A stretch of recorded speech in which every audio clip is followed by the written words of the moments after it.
Hello, what's up mga boboys, mga kanokis, mga kabakyard. So it's another day, another farm visit tayo. Medyo mahaba yung travel na ginawa natin and we arrived sa farm at around 11:30 ng umaga.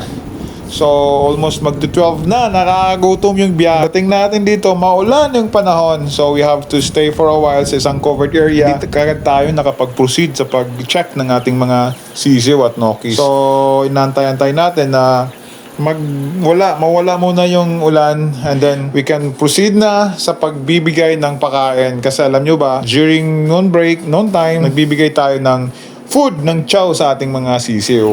So yan ay isang basic routine natin dito sa farm, kaya lang yun nga maulan, so we have to wait, mag-stop muna yung ulan kasi we plan to give the food sa ranging area sa labas.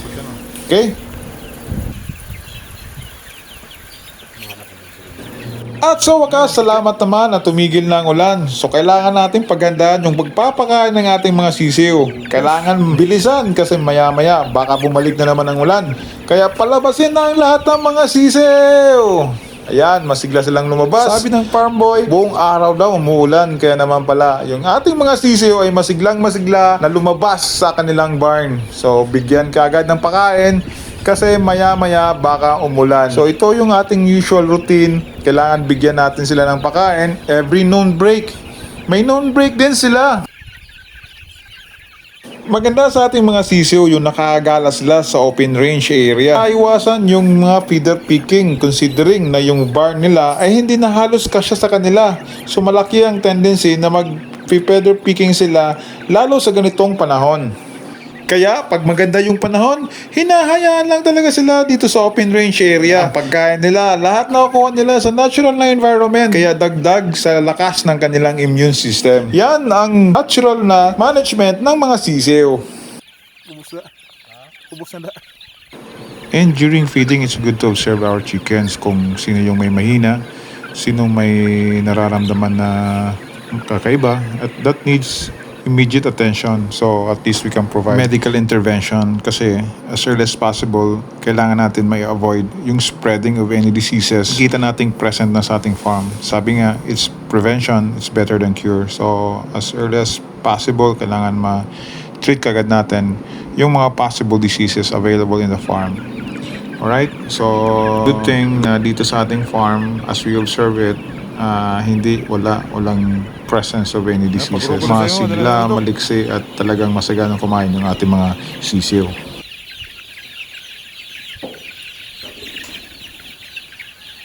Takbuhan na naman ulit. Bakit? Kasi yun, bumalik na naman ang ulan. So kailangan natin ipagpatuloy yung pagpapakain. Pero this time, doon na sa loob ng barn. Kailangan hindi mabasa yung mga sisiw. Okay lang na mabasa, pero hindi dapat yung babad na babad doon sa basa, sa ulan. Lalo't sa ulan. 2 months old pa lang sila. So syempre, medyo mahina pa din yung immune system nila, lalo't sa lamig. Better dito sa loob para at least safe. At the same time, after nilang kumain, ma-account kagad natin dito sila sa loob. Diretsong keeping sila kagad kasi baka magtuloy-tuloy pa din yung ulan at nasa labas sila. Better na rin nasa loob sila.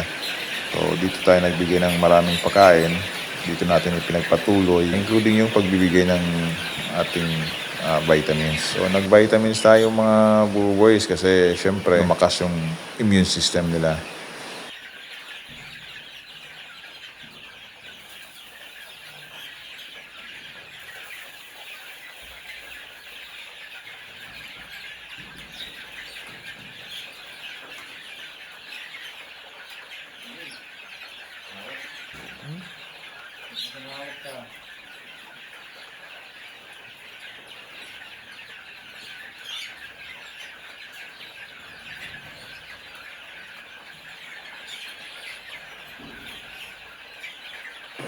By the way, nasa 2 months old pa lang yung ating mga sisiw. So, nasa 700 heads. At nasa full ranging area na silang lahat. Kailangan nating i-manage yung health nila. Kasi yung lugar, yung farm natin is talagang nasa taas ng bundok. And it is being surrounded by rainforest. So, medyo malamig. Advantages, siguro dahil nagiging mas malakas yung immune system ng ating mga sisiw. Nasasanay sila doon sa malamig na lugar. However, may mga instances din na nagiging negative din yung ganitong surroundings or environment para sa chickens, especially pag na-mismanage. Yung lamig, magiging cause yan ng sickness which later on magkakaroon ng disease outbreak. So, good management, farm management is best management for chickens. And besides, not just that, kailangan talaga yung magandang program in terms of immunizations and vaccinations.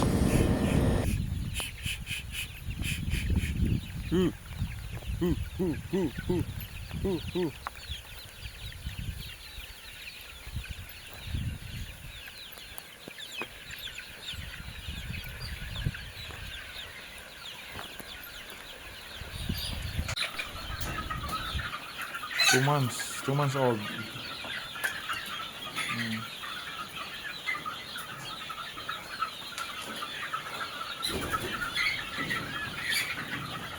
Wala na pagbisita sa farm. So,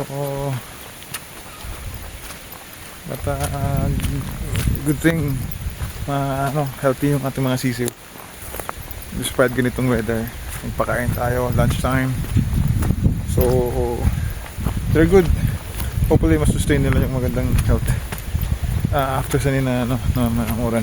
Pagsapit ng dapit hapon, kailangan naman nating bumaba ng bundok. Naging masaya ang pagbisita natin. Despite the weather, kita natin ng mga chickens are all goods, lahat healthy. So hanggang sa muli, abangan nyo yung mga susunod natin na pagbisita dito sa farm. Kung ano mga development at latest happenings. So hanggang sa muli, bye! Ingat!